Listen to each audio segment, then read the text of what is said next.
Guys, dito ako ngayon guys sa City. May Pituasing dito sa City. Nung gabi ako. Diba? Yung inayos namin ng gutter.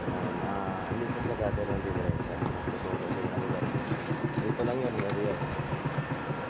Yung mga tito kanina ay hindi ano ko na sinagad ko na pilalim.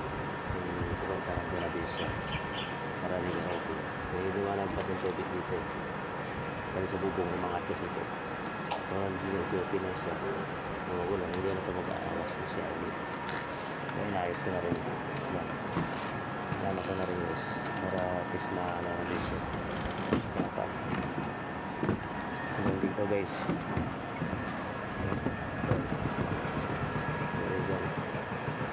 Yan. Yun ang inayos ko na rin guys. At saka open na rin siya. Na clear na rin sa pag-ayos ko. Saka nagamit ko rin.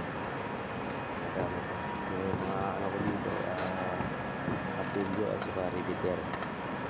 Karina. Yung na ko at saka yung pala kong gamit is okay.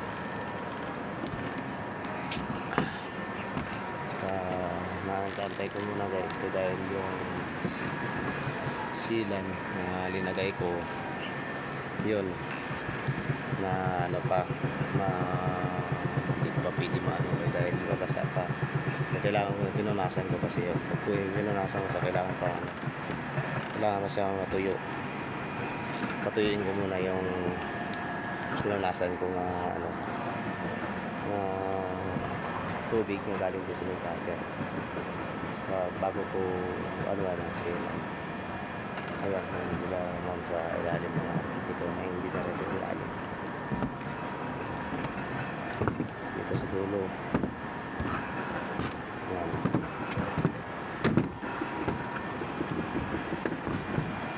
guys, nandito sa dulo natin ayan ano to ang balik ayan ano lang dapat para at least maano natin siya natin ito na lang pag ano natin guys maya tapos saka maano na rin natin tapos na rin saka balikan ko muna itong dating ginawa namin guys kaya dahil tumawag yung may-ari saka yung architect tumatawag kaya kailangan balikan kami ng titulo daw yung inspection ko na maulit